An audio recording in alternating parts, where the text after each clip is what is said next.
날씨가 많이 추워졌습니다. 이제 본격적으로 추위가 다가오고 있고요. 추위에 건강 조심하시고 항상 여러분 학교 생활이나 시간 동안에 건강한 모습으로 항상 여러분과 뵙기를 기대해 봅니다. 자, 여러분 특공대 같은 분이에요. 몇 분 안 되지만은 열심히 안 계시기 때문에 저와 여러분의 인연은 좀 별나다고 생각합니다. 자, 좋습니다. 수업 시작하도록 하겠습니다. 네, 저번 시간에 우리가 마지막으로 제46장 제사장과 요엘 이 과정에 들어가서 초반부 약간 강의에 들어갔었고 초반 공개단 거기까지만 마치고 오늘 다시 연결을 하는 방법으로 해보도록 하겠습니다. 저번에 1번 요엘 선지자가 활동했던 시기에 대해서 여러분 한번 살펴봤고, 두 번째로 이제 요엘 선지자는 재난이 올 것을 예언한다라는 과제를 가지고 후속으로 이렇게 요엘 선지자가 했던 활동에 대해서 한번 이어가는 시간으로 여러분과 함께 해보겠습니다. 자, 요엘서 1장 4절에 보면은 팥중이가 남긴 것을 메뚜기가 먹고 메뚜기가 남긴 것을 느치가 먹고 느치가 남긴 것을 황충이 먹었도다, 이렇게 말씀을 하고 있습니다. 자, 팥중이와 메뚜기, 이것들은 또 느치와 황충이라는 네 가지 곤충이 많이 나오는데, 이 네 가지 곤충은 하나의 재앙을 나타내고 있는 부분이죠. 이 곤충 재앙은 장차 이스라엘 민족을 괴롭히는 주변 나라들이 나타날 것을 미리 예언한다라는 것과 같은 말씀입니다. 자, 유다 왕국이 바벨론 왕국에게 멸망을 당했습니다. 그래서 이 바벨론 왕국은 또다시 페르시아 왕국에게 멸망을 당했고, 이 페르시아는 또다시 헬라에게 멸망을 당했습니다. 이 헬라는 또 다음에 로마 제국에게 멸망을 당했죠. 그래서 이 로마 제국 시대에 우리 예수님이 출현했던 그런 시기가 되겠습니다. 자, 그래서 이 유다 나라가 멸망을 한다고 그랬는데 왜 유다 나라가 멸망을 했는가 하는 부분입니다. 그것은 각 시대에서 오직 동일한 한 가지 이유 때문에 멸망했다라고 여러분과 함께 공부를 했었죠. 자, 하나님을 섬기는 제사가 무너졌기 때문에 유다 나라가 어려움에 당했고 결국 외국의 침입으로 멸망하고 말았다, 이렇게 말씀을 드렸죠. 자, 이렇게 하나님을 섬겨야 할 유다 백성들이 하나님을 섬기지 않고 하나님의 제사를 버려버리고 또 오히려 이방 나라를 의지했고 이방의 문화나 이방의 우상을 의지했기 때문에 결과는 멸망할 수밖에 없었다, 이렇게 우리가 말씀을 드렸었죠. 자, 요하스 왕 전 시대를 보면은 유다 왕국이 아달라라는 여자 때문에 나라가 피바람이 몰아치고 굉장히 어려움에 된 시기가 닥쳐왔었습니다. 자, 여러 시간 전에 한번 다뤘던 내용이지만 이 아달라는 누구인가 하는 문제죠. 이 아달라는 북왕국, 유다 말고 북왕국의 아합왕의 왕비였던 이세벨의 딸이죠. 자, 이세벨의 딸이 전략적으로 이렇게 유다 쪽으로 와서 결혼해서 만들어진 그 계기가 이 어려움이 당했다라는 말씀이죠. 다시 한번 그래서 열왕기상 16장 30절 33절에 보면은 오므리의 아들 아합이 그의 이전의 모든 사람보다 여호와 보시기에 악을 더욱 행하여 느밧의 아들 여로보암의 죄를 따라 행하는 것을 오히려 가볍게 여기며 시돈 사람의 왕 엣바알의 딸 이세벨을 아내로 삼고 가서 바알을 섬겨 예배하고 사마리아에 건축한 바알의 신전 안에 바알 제단을 위하여 제단을 쌓으며 또 아세라상을 만들었으니 그는 그 이전에 이스라엘의 모든 왕보다 심히 이스라엘 하나님 여호와를 노하시 하였더라, 이렇게 말씀을 하고 있습니다. 자, 남유다 왕국의 요사밧 왕은 선한 왕으로 인정을 받았다라고 우리가 애초에 그렇게 공부를 했었습니다. 그래서 이 여호사밧 왕의 가장 큰 잘못, 잘했음에도 불구하고 하나의 잘못을 맞이했다는 것입니다. 저질렀다는 것이 되겠죠. 그 잘못은 바로 북왕국의 아합 왕의 그 일가와 혼인 관계를 맺었다 하는 부분이 잘못된 어떤 시발점이 있다라고 말씀을 드린 것입니다. 자, 그래서 역대하 19장 2절에 보면은 하나님의 아들 선견자 예후가 나가서 여호사밧 왕을 맞아 이르되 왕이 악한 자를 돕고 여호와를 미워하는 자들을 사랑하는 것이 옳으니까 그러므로 여호와께로부터 진노하심이 왕에게 임하리이다. 이렇게 말합니다. 그 잘해왔던 그 여호사밧 왕이 말씀드린 북왕국의 잘못된 정략 결혼으로 말미암아서 어려움을 당했다라는 말씀을 하고 있는 것입니다. 자, 말씀에서 악한 자를 돕고 여호와를 미워하는 자라고 했습니다. 자, 악한 자와 여호와를 미워하는 자는 누구인가 알겠죠? 자, 그건 바로 아합 왕을 말하고 있습니다. 여호사밧 왕은 악한 자를 돕고 여호와께서 미워하는 자를 사랑했다라는 것입니다. 자, 신앙은 이 반대로 하나님이 미워하는 자는 미워하고 하나님이 사랑하는 자는 우리는 같이 사랑해야 한다라는 것이 우리 신앙의 모습이라고 말씀하고 있습니다. 자, 그래서 이 여호사밧은 하나님이 미워하는 자를 사랑한 것이 큰 잘못이었다라고 우리가 말씀을 드릴 수가 있겠습니다. 자, 그래서 이 여호사밧 왕이 죽은 후에 그 아들 요람이 왕이 되지요.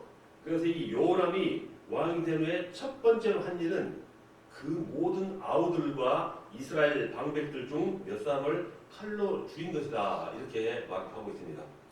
자, 그래서 이 요람 왕이 자기 아우들을 죽이고 이스라엘 방백들을 이렇게 무자비하게 죽인 이유는 그 앞에 말했던 아합의 딸이 그의 아내가 되었기 때문이다 라고 말씀을 드리고 있는 것입니다.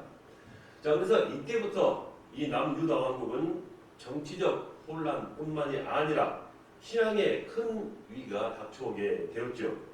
자, 그래서 말씀드렸듯이 이 아합의 딸 아달랴는 자기 아들 아하시야 왕이 죽은 후에 왕권을 잡고 자기 아들이 죽자 그 아달랴 자기가 왕권을 잡았다라는 말씀입니다. 그래가지고 그가 나라를 다스렸다는 것이 되겠죠. 유다 나라 다윗 왕가는 이제 이 계기를 맞이해서 가장 큰 위기를 맞이하게 된 것입니다. 말씀드렸듯이 그 원인은 바로 하나님께 드려야 할 제사가 이 순간부터 무너지기 시작했기 때문이다 라고 말씀을 드릴 수 있습니다. 자, 그래서 이 요엘 선지자가 활동했던 시기, 예언 활동을 했던 그 시기는 유다 나라의 제사가 무너졌던 때에 바로 이때 요엘 선지자가 활동을 했다. 이렇게 말씀을 드리죠. 자, 요엘서 1장 9절 보면은 소제와 전제가 여호와의 성전에서 끊어졌고 여호와께 수종드는 제사장은 슬퍼하도다. 그래서 제사가 드려야 할, 하나님께 드려야 할 올바른 제사가 무너지기 시작했다라는 것을 이 말씀에서 표현을 하고 있는 것입니다. 자, 방금 말씀드린 소제와 전제는 하나님께 드리는 제사의 일종이죠. 그래서 하나님께 제사를 드리는 일이 소제와 전제를 드리지 않았다는 것은 즉 하나님께 드려진 제사가 드려지지 않아졌다, 끊어졌다 이렇게 말씀을 드릴 수 있습니다. 그래서 제사장들도 그 올바른 제사를 드리지 못하기 때문에 슬퍼하도다 이렇게 말이 나와 있습니다.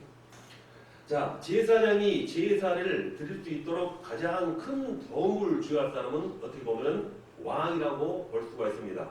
그런데 지금 이 왕은 우상 숭배자의 아내를 맞이해가지고 그 우상 숭배 때문에 그 올바른 제사가 왕의 왕권으로서 제사를 드려질 수 없도록 이렇게 고난을 행사하고 있다라고 우리가 풀이해 볼 수 있는 것입니다. 그리고 이 아달랴가 정권을 잡은 후로는 여호와의 성전에서 이제 말씀드린 대로 제사가 끊어지게 됐다라고 말씀을 할 것입니다. 자, 제사를 드려야 할 이 제사장이 제사가 끊어졌다라는 그 부분은 그들이 슬퍼할 수밖에 없다라고 말씀을 하고 있는 것입니다. 자, 그리스도인들은 나라와 민족을 위해서 항상 열심히 기도를 해야 됩니다. 자, 나라를 다스리는 지도자들을 위해서 우리는 또 기도를 해야 되겠죠. 그래서 하나님을 경외하는 지도자가 되어서 이 나라를 다스리도록 우리 기도를 많이 하는 것이죠. 그래서 교회에 대하여 좋은 생각을 가진 사람이, 즉 신앙이 출중하고 좋은 사람, 하나님을 두려워하고 그 말씀을 경외할 수 있는 그런 사람들이 지도자가 되어야 한다라는 부분을 두고 우리가 같이 기도를 많이 해야 하는 것이죠. 자, 이렇게 요엘 선지자는 이렇게 재난이 올 것을 예언했다라고 말씀을 합니다. 자, 그래서 세 번째로는 이 문제에 대한 하나님의 해결책은 무엇인가가 되겠죠. 자, 요엘서 1장 13절, 16절에 보면은 제사장들아 너희는 굵은 배로 동이고 슬피 울지어다. 제단에 수종드는 자들아 너희는 울지어다. 내 하나님께 수종드는 자들아 너희는 와서 굵은 배 옷을 입고 밤이 새도록 누울지어다. 이는 소제와 전제를 너희 하나님의 성전에 드리지 못함이로다. 너희는 금시기를 정하고 성회를 소집하여 장로들과 이 땅의 모든 주민들을 너희 하나님 여호와의 성전으로 모으고 여호와께 부르짖을지어다. 이렇게 말씀합니다. 어떻게 보면 하나님의 해결책을 지금 요엘이 전언해주고 있다라고 볼 수 있겠죠. 자, 말씀드렸듯이 이 제사장들은 하나님의 제사가 끊기자 의기소침해 있었다라고 우리가 생각을 해볼 수 있습니다. 그래서 이때 하나님께서는 요엘 선지자를 통해서 방금 드린 말씀대로 제사장들에게 해결책을 일러주고 있다라고 볼 수 있는 것입니다. 자, 위의 말씀의 내용을 보면은 제사장들이 먼저 회개할 것을 먼저 말했습니다. 그리고 굵은 배를 동이고 슬퍼해라라고 말씀을 했었고, 제단에 수종드는 자와 하나님께 수종드는 자도 회개하라 이렇게 말씀을 했었고, 제단에 수종드는 자는 레이지파 사람들이죠. 자, 그래서 그들에게 금식을 하라, 성회를 소집하라, 장로와 주민들을 여호와의 성전에 모으고 기도하라 이렇게 말씀을 했다라는 것입니다. 자, 나라와 민족이 위기를 만났을 때 이렇게 모든 지도자와 목회자와 성도들이 성전에 모여서 회개하고 기도를 해야 한다라고 지금 하나님의 말씀에 지금 일러주고 있다라는 것이죠. 자, 위기가 올 때 가장 우리가 먼저 해야 할 일, 기본적인 일이 바로 예배의 회복이다라고 우리는 생각해 볼 수가 있습니다. 성전에 모여서 하나님께 항상 끊이지 않게 예배를 드려야 한다는 것입니다. 그건 과거에도 물론 그랬었지만 지금 현재 우리 신앙생활에서도 교회 생활에서도 항상 이러한 기도는 그치지 않아야 한다라고 말씀을 드려주신 거죠. 자, 히브리서 10장 24절 25절을 보면은 서로 돌아보아 사랑과 선행을 격리하며 노이기를 폐하는 어떤 사람들의 습관과 같이 하지 말고 오직 구원하여 그날이 가까움을 볼수록 더 그리하자라고 이렇게 모여서 함께 예배드려라 하는 부분도 신약에서도 동일한 말씀을 하고 있는 것입니다. 그래서 성전에 모이기를 힘써야 한다. 그래야 기본 신앙이 유지가 된다. 만약 모이기를 힘쓰지 않는다면 그 신앙은 유지되지 않고 오히려 반대로 꺼져가고 소멸되고 말 것이다. 다시 모여서 예배를 드리고 기도하고 금식하고 하나님께 돌이켜서 복을 받을 수 있는 어떤 여건을 우리가 마련하면서 살아야 한다 하는 것을 우리에게 일러주고 있는 부분인 것입니다. 자, 요엘서 2장 14절 보면은 주께서 혹시 마음과 뜻을 돌이키시고 그 뒤에 복을 내리사 너희 하나님 여호와께 소제와 전제를 드리게 하지 아니하실지 누가 알겠느냐 이렇게 긍정적인 부분을 전해주고 있는 것입니다. 소제와 전제를 다시 드릴 수 있다는 것은 어떻게 보면 복이라고 볼 수 있습니다. 자, 제사를 다시 드려진다는 것이 되겠죠. 자, 우리가 예배를 마음껏 드릴 수 있다는 것은 우리에게 주어진 크나큰 복이라고 생각이 됩니다. 예배가 끊어지고 모이기가 끊긴다면 분명히 저울 줄 수 있다고 생각해 볼 수 있겠죠. 예배가 살아야 가정도 살고 나라도 살고 민족도 살고 지역도 살 수 있다라는 것을 말씀을 드릴 수 있겠습니다.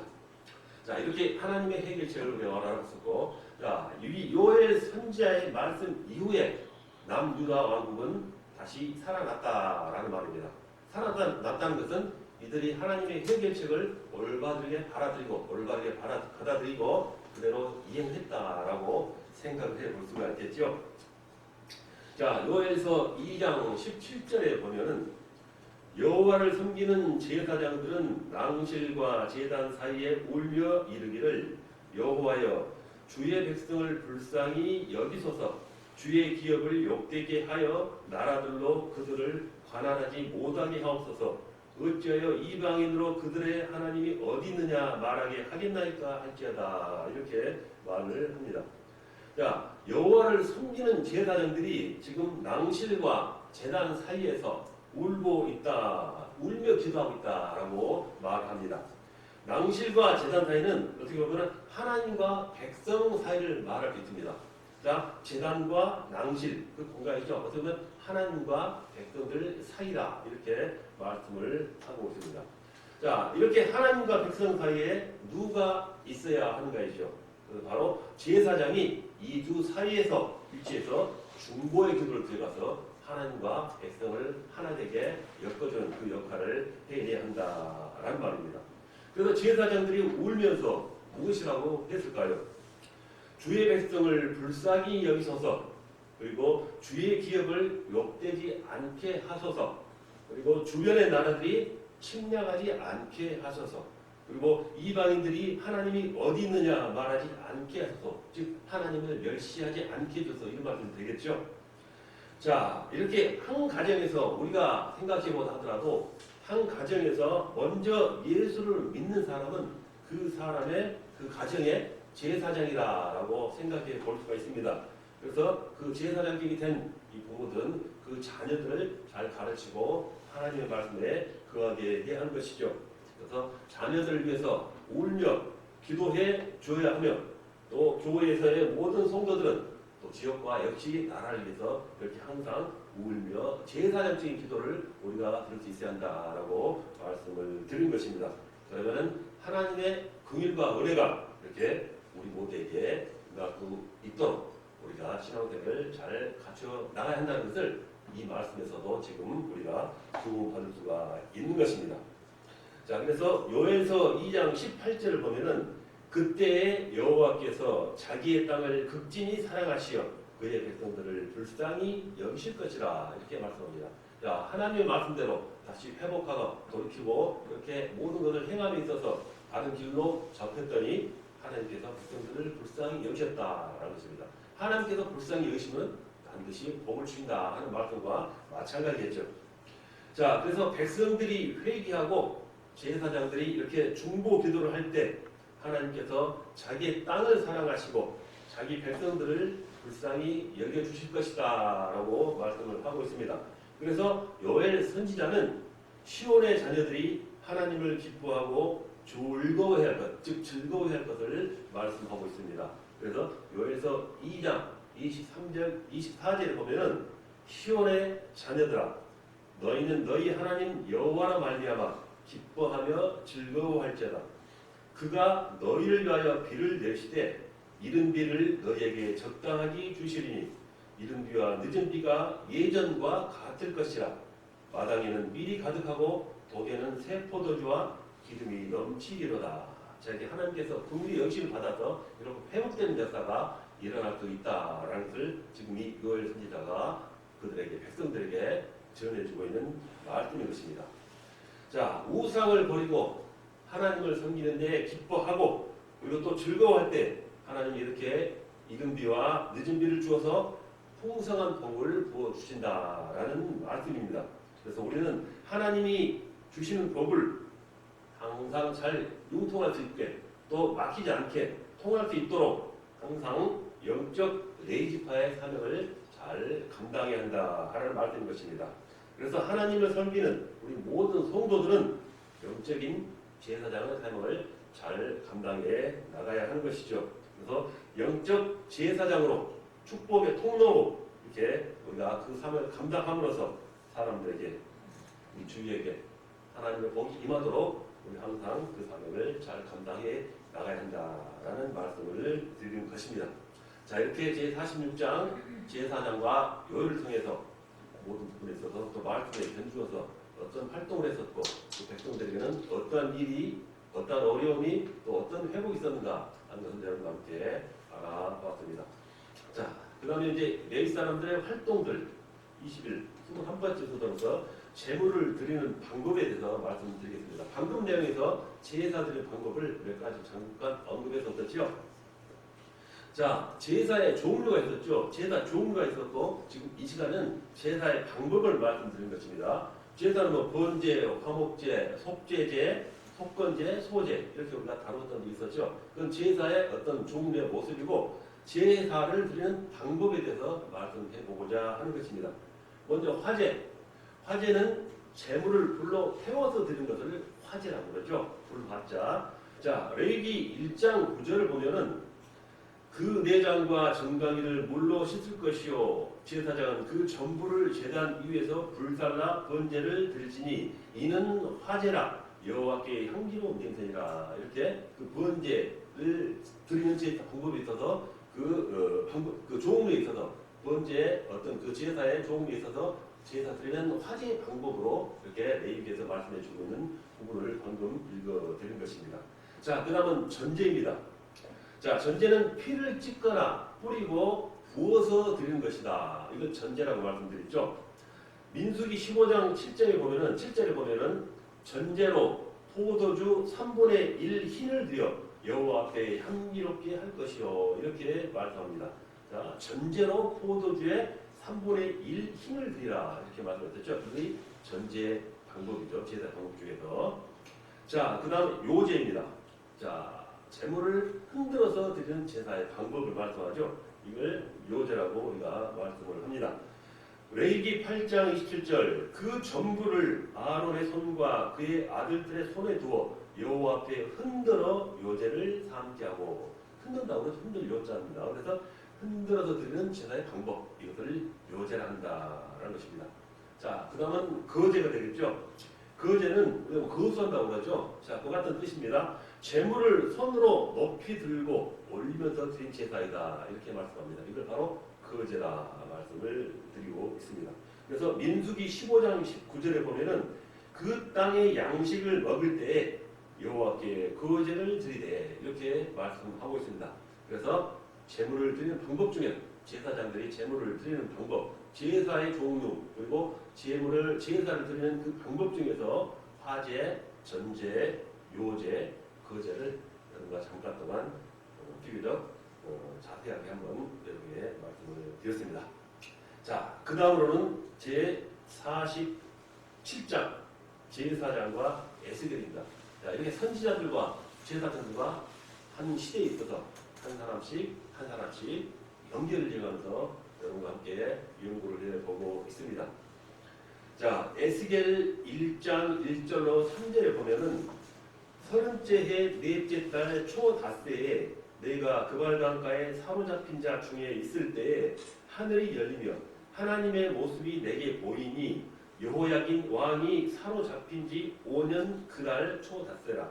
갈대아 땅 그발 강가에서 여호와의 말씀이 부시의 아들 제사장 나 에스겔에게 특별히 임하고 여호와의 권능이 내 위에 있느니라. 이렇게 말씀을 합니다. 자, 에스겔이 이제 제사장과 선지자의 사명을 제사장으로서 선지자의 사명을 시작할 수 있는 그 발달될 수 있는 말씀의 내용인 것입니다. 자, 우리가 구약 성경을 보면은 선지자를 세 종류로, 세 기간으로 구분해서 우리가 말씀을 드릴 수가 있습니다. 자, 포로 이전의 선지자, 그리고 포로 생활 기간 중의 선지자, 그리고 포로 생활 이후의 선지자, 이 세 가지 부분으로 선지자를 구분해서 우리가 나눌 수가 있습니다. 자, 포로 이전의 시대의 대표적인 선지자는 바로 이사야와 예레미야로 말할 수가 있습니다. 자, 멸망이 직전에 절대 그렇지 말아라, 하나님의 말씀을 들어라, 이렇게 하나님의 말씀을 대언했던 그 포로 이전의 선지자를 대표적으로 우리가 이사야와 예레미야라고 말할 수 있고, 포로 시대의 선지자는 에스겔과 다니엘, 그 바빌론에 잡혀갔을 때 당시에 선지자라고 볼 수 있겠죠. 에스겔과 다니엘이며, 포로 이후의 선지자는 학계, 스가랴, 말락이라고 말씀드릴 수 있습니다. 이제 풀려나와서 너희 땅에 가서 성전을 지어라 했을 그 당시에 포로 이후죠. 그러니까 나왔기 때문에 그 시대에 활동했던 선지자는 학계, 스가랴, 말락이다 이렇게 말씀을 드릴 수가 있습니다. 자, 그래서 하나님은 이 에스겔 선지자를 통해서 제사장들이 바른 삶을 가지할 것을 말씀을 하고 있는 것입니다. 자, 그렇다면 이 에스겔은 누구인가 한번 우리가 연구해 볼 필요가 있겠습니다. 에스겔이라는 이름은 하나님이 강하게 하신다라는 뜻을 가지고 있는 이름입니다. 에스겔은 하나님이 강하게 하신다. 그래서 하나님이 단련시킨다라는 뜻과 일맥상통하다고 볼 수가 있겠습니다. 자, 앞에 읽었던 글을 다시 한번 읽어보면은 서른째 넷째 달 초닷새 내가 그발 강가에 사로잡힌 자 중에서 있을 때 하늘이 열리며 하나님의 모습이 내게 보이니 여호야긴 왕이 사로잡힌 지 5년 그달 초닷새라. 갈대아 땅 그발 강가에서 여호와의 말씀이 부시 아들 제사장 나 에스겔을 특별히 하고 여호와의 권능이 내 입에 있으니라. 이렇게 말씀을 했습니다. 하나님이 강하게 하신다. 에스겔의 그 기본 뜻이다 하는 말씀인 것입니다. 자, 사로잡힌 자이다. 포로된 사람이다. 이렇게 말씀의 내용에서 강조하고 있죠. 그래서 여호야긴 왕 시대에 포로로 잡혀갔던 것을 이 말씀 중에서 우리가 읽을 수가 있고, 부시의 아들 제사장이었다라는 것을 또 에스겔의 신분에 대해서 우리가 알아볼 것 같습니다. 그래서 제사장이면서 선지자로서 부름을 받고 하나님의 말씀을 백성에게 전한 선지자가 에스겔이다. 이렇게 말씀을 드릴 수 있습니다. 자, 역대하 36장입니다. 36장 9절로 10절에 보면은 여호야긴이 왕위에 오를 때 나이가 8세라 예루살렘에서 석 달 열흘 동안 다스리며 여호와 보시기에 악을 행하였더라. 그 해에 느부갓네살 왕이 사람을 보내어 여호야긴을 바벨론으로 잡아가고 여호와의 전에 귀한 그릇들도 함께 가져가고 그의 숙부 시드기야를 세워서 유다와 예루살렘 왕을 삼았더라 하는 부분 전전 시간으로 배웠던 그 내용이죠. 자, 이 여호야긴 왕이 오른 후에 여호와 보시기에 악을 행한 사람이라고 우리가 말씀을 드렸습니다. 그래서 그 결과적으로 결국 바벨론으로 포로로 사로잡혀가고 말지요. 그리고 거기서 결국 죽고 많은 운명에 처하게 됩니다. 처하고 말았죠. 자, 그래서 이 여호야긴 왕이 포로로 잡혀갔을 때 에스겔도 함께 포로로 끌려간다라는 것을 말씀하고 있는 것입니다. 그는 포로 생활이 5년째 되던 해에 하나님의 환상을 보고 이제 선지자로서 활동을 시작했다 하는 것이 앞서 있는 말씀에서 나온 내용인 것입니다. 자, 그렇다면 이 에스겔이 본 유다 지도자들의 모습은 어떠했는가라는 것이 되겠죠. 에스겔 7장 26절을 보면은 자, 재앙에 재앙이 겹치고 불길한 기별이 꼬리를 물 것이다 이렇게 말하고, 그때는 사람들이 예언자에게 묵시를 구하여도 얻지 못할 것이며 제사장에게는 가르쳐줄 율법이 없어질 것이고 장로들에게는 지혜가 사라질 것이다 하는 내용이 바로 에스겔 7장 26절의 주된 내용인 것입니다. 자, 그래서 이 유다의 멸망은 어떻게 보면은 거짓 선지자들 때문이었다라고 볼 수가 있습니다. 자, 에스겔이 바라본 제사장들의 선지자들의 모습을 지금 말씀하고 있다라는 것입니다. 자, 왕과 지도자들이 거짓 선지자들의 올바른 하나님의 말씀을 하지 않은 그 거짓 선지자들의 말을 더 믿고 따랐다는 것입니다. 그래서 이 왕과 지도자들은 유다 멸망을 실질적으로 예언한 예레미야 선지자보다는 말씀을 잘못 전하고 있는 그 거짓 선지자들의 말을 더 믿고 따랐다라는 것입니다. 자, 예레미야 5장 31절에 보면은 선지자들은 거짓을 예언하며 제사장들은 자기 권력으로 다스리며 내 백성은 그것을 좋게 여기니 마지막에는 너희가 어찌하였느냐고 예레미야가 지금 꾸짖는 말씀의 하나의 어떤 그 진실의 말씀인 것입니다. 자, 이런 예레미야의 말씀을 듣지 않고 예언을 듣지 않고 거짓 선지자의 말씀을 들었다라고 말하는 것이죠. 자, 또 예레미야 23장 26절 27절에 보면은 거짓을 예언하는 선지자들이 언제까지 이 마음을 품겠느냐? 그들은 그 마음에 간교한 것을 예언하느니라. 그들이 서로 꿈꾼 것을 말하니 그 생각인즉 그들의 조상들이 바알로 말미암아 내 이름을 잊어버린 것 같이 내 백성으로 내 이름을 잊게 하려 함이로다. 이렇게 말씀합니다. 자, 그리고 이번에 에스겔서 22장 25절 28절에 보면은 그 가운데에서 선지자들의 반역함이 우는 사자가 음식물을 움킨 같았도다. 그들이 사람의 영혼을 삼켰으며 재산과 보물을 탈취하며 과부를 그 가운데에 많게 하였으며 그 선지자들이 그들을 위하여 회를 치라고 스스로 허탄한 이상을 보며 거짓 복수를 행하여 여호와가 말하지 아니하였어도 주 여호와께서 이같이 말씀하셨느니라 하였으며 이렇게 말씀합니다.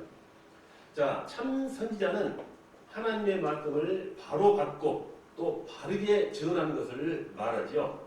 그래서 하나님의 말씀을 바르게 전하지 않는다면은 하나님의 말씀을 바로 듣지 못한 자들 그 핏값을 너희 손에 찾을 것이다 라고 이렇게 무서운 말씀까지 하고 있다는 것입니다.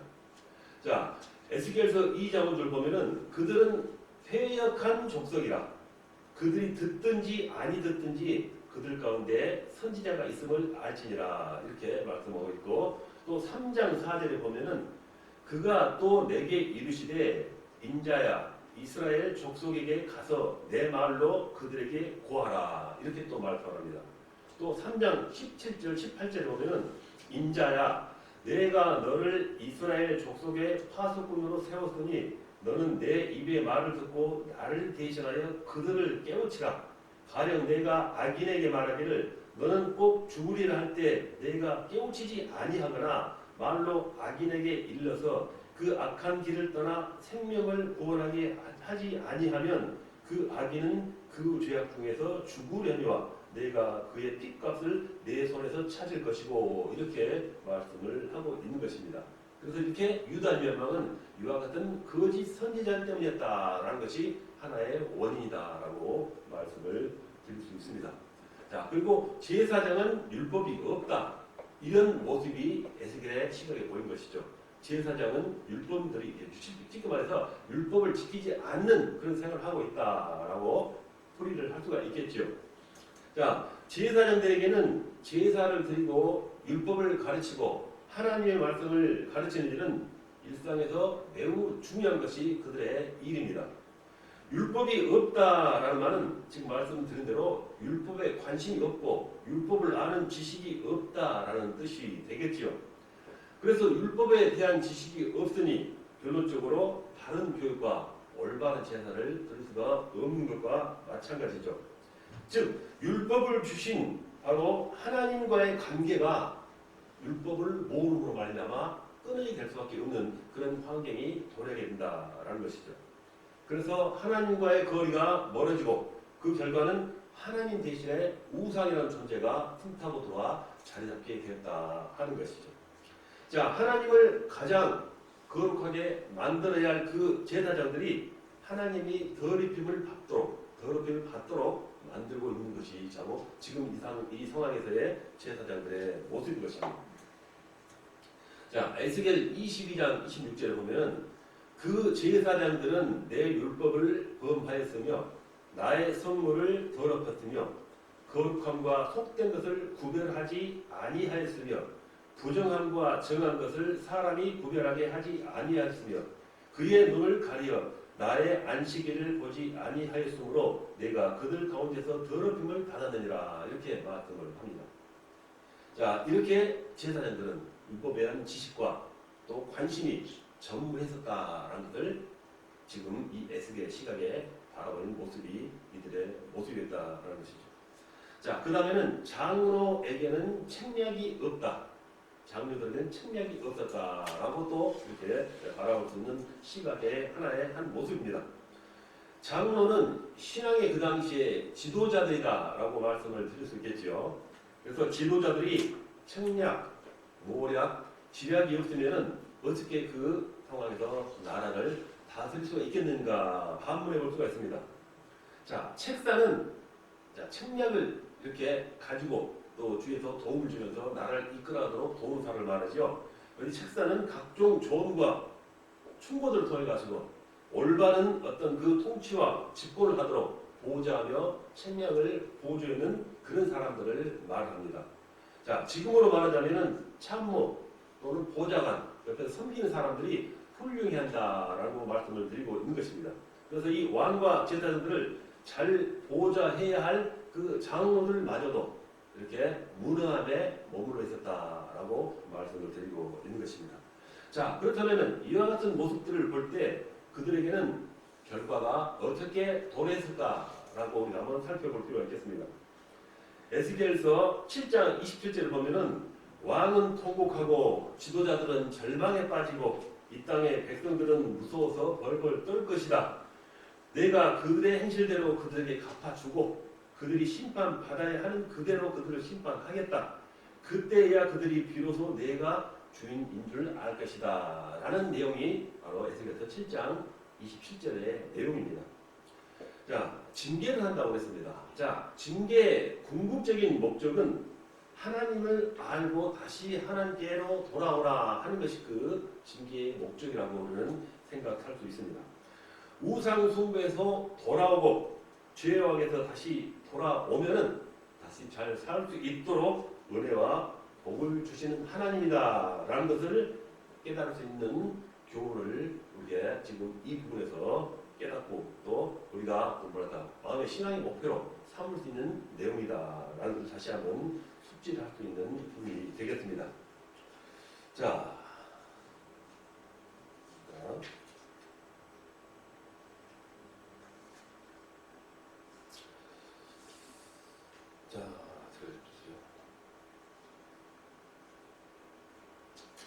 자, 에스겔서 9장 1절 4절을 보면은 또 그가 큰 소리로 내 귀에 외쳐 이르시되 이 성읍을 관할하는 자들이 각기 죽이는 무기를 손에 들고 나오기를 하라 하시더라.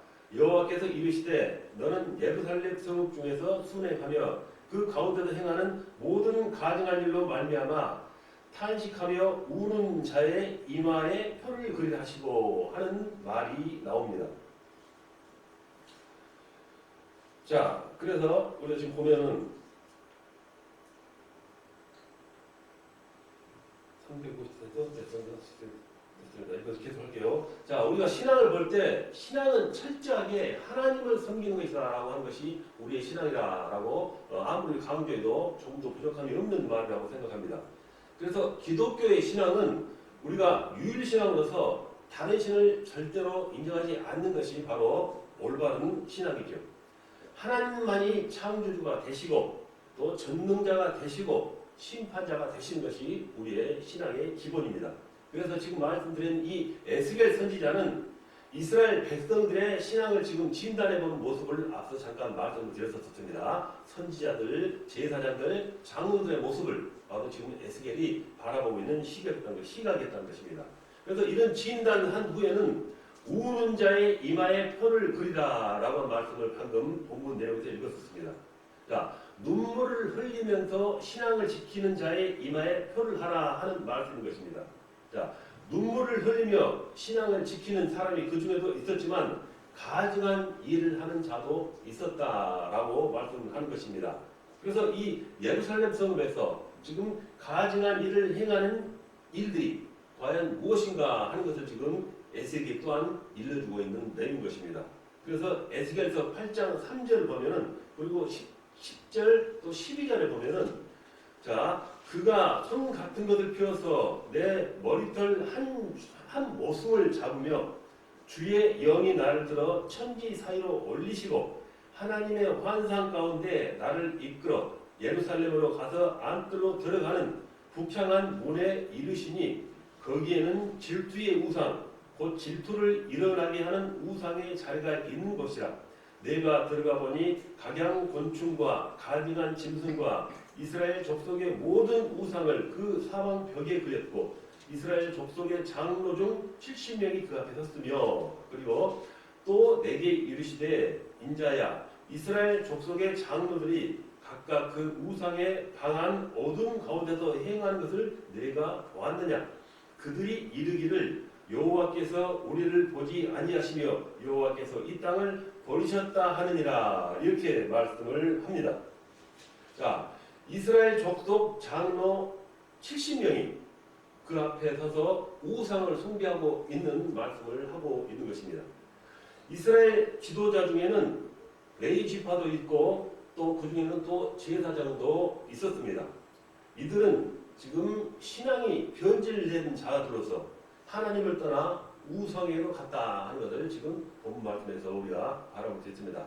자, 창조주 하나님을 믿는 신앙에서 그 신앙에서 떠나 인간을 신으로 믿는 이단, 그리고 사이비에 가는 자들이 그 다음 시대도 역시 있었다라고 말씀을 하고 있는 것입니다. 자, 에스겔서 8장 14절에 보면은 그가 또 나를 데리고 여호와의 전으로 들어가는 궁문에 이르시기로 보니 거기에 여인들이 앉아 단무스를 위하여 애곡하더라 하고 말합니다. 자, 단무스를 지금 다루고 있죠. 자, 단무스가 뭘까요? 단무스는 그 당시에 이방인들이 섬기는 신으로서 농사와 관련된 신이었습니다.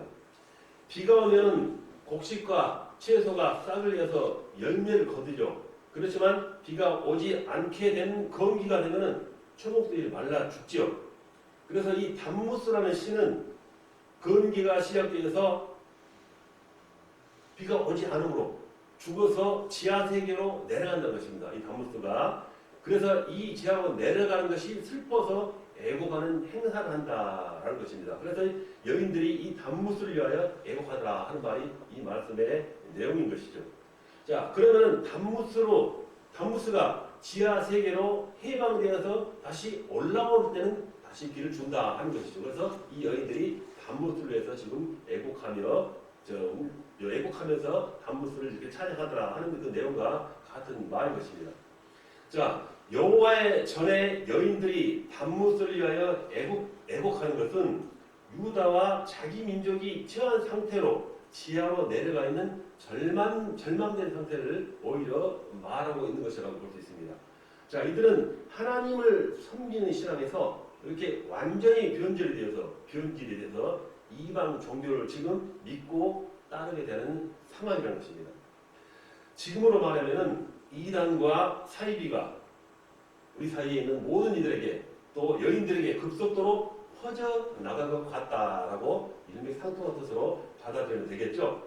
여기에 보면은 여인들뿐만이 아니라 남자들도 성전을 등지고 태양을 향하여 예배하고 있다. 이렇게 말씀을 하고 있습니다. 완전히 성전을 버리고 우상을 향하여 시선을 돌리고 있다 하는 것입니다. 에스겔서 8장 16절에 보면은 그가 또 나를 데리고 여호와의 성전 안뜰에 들어가시니라. 보라, 여호와의 성전 문 곧 현관 제단 사이에서 약 25명이 여호와의 성전을 등지고 낯을 동쪽으로 향하여 동쪽 태양에게 예배하더라. 자, 성전을 등지고 자연 태양을 향해서 예배하고 있다라는 것입니다. 자연신을 믿는 우상의 신앙을 지금 가지고 있는 이들의 모습을 말하고 있는 것입니다. 자, 그래서 하나님은 에스겔 선지자에게 예루살렘 성전 안에 우상이 가득 차 있는 것을 지금 보여주고 있습니다. 그래서 우상이 자리 잡고 그 우상을 숭배하는 사람들과 여인들과 장로들만 있었다라는 것입니다. 자, 이것이 바로 가증한 일로 보여주고 있는 부분인 것입니다. 그러면 하나님께서는 이 가증한 일을 한 이들에게는 과연 어떻게 처리를 했을까 하는 것이 되겠죠. 그래서 성읍을 관리하는 자들에게 무기를 주었습니다. 그래서 먼저 조사를 하게 했죠. 물론 그 중에서 신실한 신앙을 가진 사람도 있었기 때문에 또 더럽힌 자들이 섞여 있었기 때문에 바로 조사를 하게 했다라는 것입니다. 성전에서 가증하게 행악하는 자들과 그 가증한 행동을 보고 탄식하며 우는 자를 구별하게 했다는 것입니다. 그래서 가증한 행동을 보고 우는 자들, 그리고 올바른 신앙을 가진 자들, 자, 이를 구분해서 이마에 표를 그리라고 했습니다. 그래서 이마에 표를 그린 사람을 확인한 후에 가증한 행동을 한 자들을 모두 다 죽이라고 명령을 한 것입니다. 자, 그래서 에스겔서 9장 5절 6절에 보면은 그들에 대하여 내 귀에 이르시되 너희는 그를 따라 성읍 중에 다니며 불쌍히 여기지 말며 긍휼을 베푸지 말고 쳐서 늙은 자와 젊은 자와 처녀와 어린이와 여자를 다 죽이되 이마에 표 있는 자들에게는 가까이 하지 말라. 내 성소에서 시작할지니라 하심에 그들이 성전 앞에 있는 늙은 자들로부터 시작하더라. 이렇게 말씀을 하고 있습니다. 자, 이렇게 그 당시에 올바른 신앙과 그릇된 신앙을 가진 자들을 구분해서 하나님께서 이렇게 말씀대로 처리하는 모습을 알아볼 수 있는 부분인 것입니다. 자, 다음은 좀 쉬었다가 다시 두 번째 시간에 연결하도록 하겠습니다. 잠시 쉬는 시간 갖겠습니다.